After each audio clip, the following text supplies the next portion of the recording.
Assalamu alaikum Nazreen. आज के इस program में we travel to the Brookings Institution.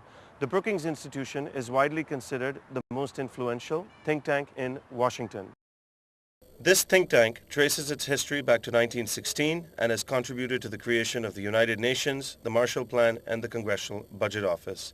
It is said that Brookings and its researchers are not so concerned in their work in affecting the ideological direction of the nation and rather tend to be staffed by researchers with strong academic credentials. One such scholar is Dr. Stephen Cohen, who is widely considered the foremost expert in Washington, D.C. on Indo-Pak relations and U.S.-Pakistan policy. Join us as we talk to him about U.S. Middle East policy and the suspicion it has created amongst Muslims the world over, and of course, the future of Pak-India relations.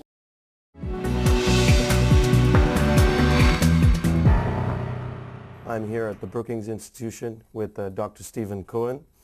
He is a foremost scholar of U.S. foreign policy, more specifically Pakistan and India relations. Thank you, sir, for being with us. Good to be with you, sir. Pakistanis and Muslims in general are somewhat suspicious of U.S. Foreign policy intentions.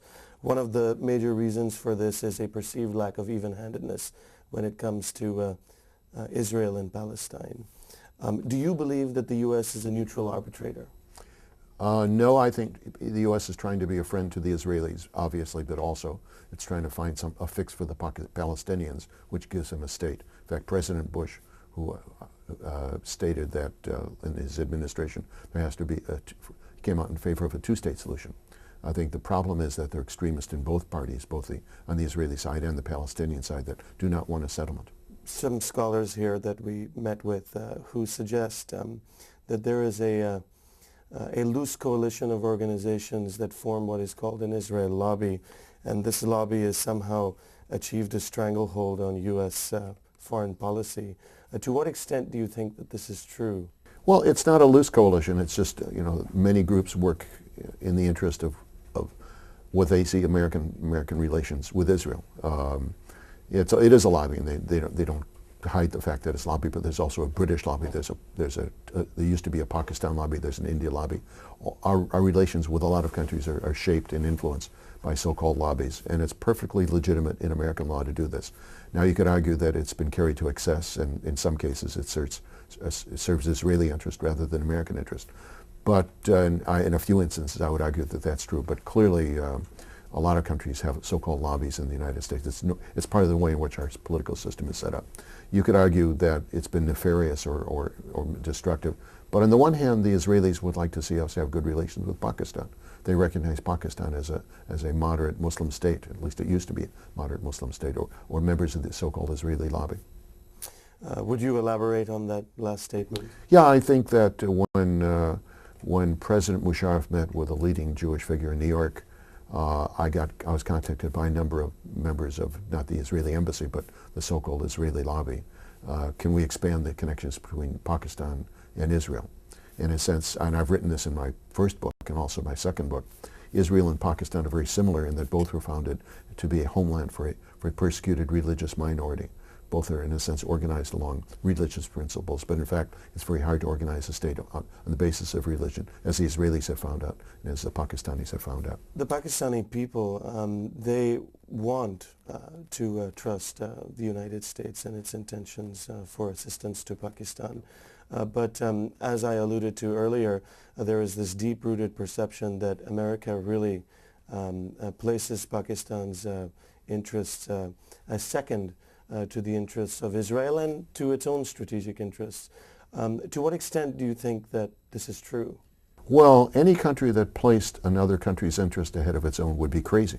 Right. And obviously America should place its interest ahead of Pakistan's, for example. But I don't think Israel figures into this at all. There's no connection between our Middle East and Israel policy and our policy in South Asia towards Pakistan, except perhaps in the minds of Pakistanis. That's the only linkage there is.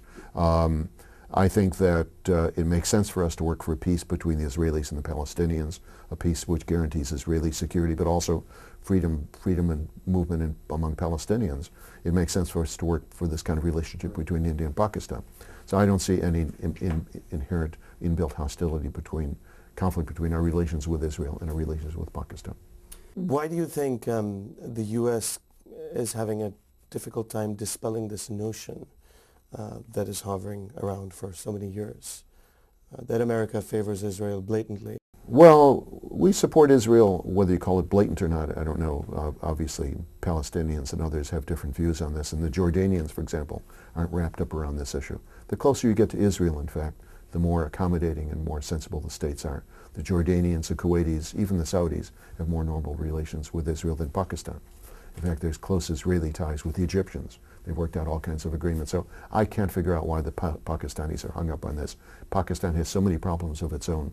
I think it's sort of a distraction to be looking 800 miles away to the Middle East. Which leads into my next question. What do you think it is that that the Muslim world can do in general to better their relationships with the State of Israel? Well, I don't think there is a Muslim world as such. I mean, there are Muslim countries which are Muslim majority. There's a few countries that have organized themselves around Islamic principles, notably the Iranians and to some extent the Pakistanis and of course the Saudis. But to have a normal relationship with Israel is complex. You have to begin with trade, people-to-people exchanges. All these things are what normal states do with each other. And in fact, the Israelis have pretty close relations with a number of Muslim countries, Muslim majority countries. So I don't think there's a big issue except for fear of angering the Saudis, perhaps, or for fear of looking bad in the so-called Islamic world. I'm not sure where the term Islamic world comes from. There are Muslim countries and there's the OIC, but I'm not sure if there's an Islamic world. I don't think there's a Christian world or a European. Well, there's a Europe, but not a European world. I refer to the perception that exists across the Islamic world, and that would be countries that are predominantly Muslim.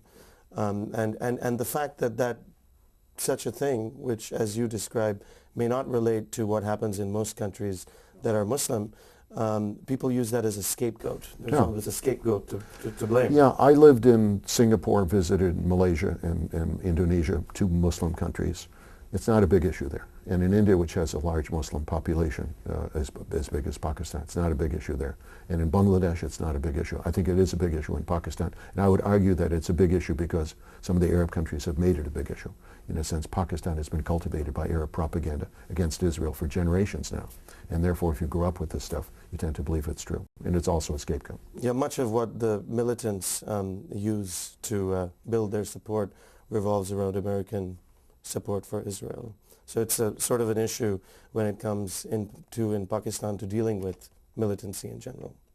But moving on, I suppose, one of the ideas here was to sort of humanize this perceived conspiratorial relationship that Christians and Jews and Americans have with the Muslim, or a conspiracy against the Muslim world itself.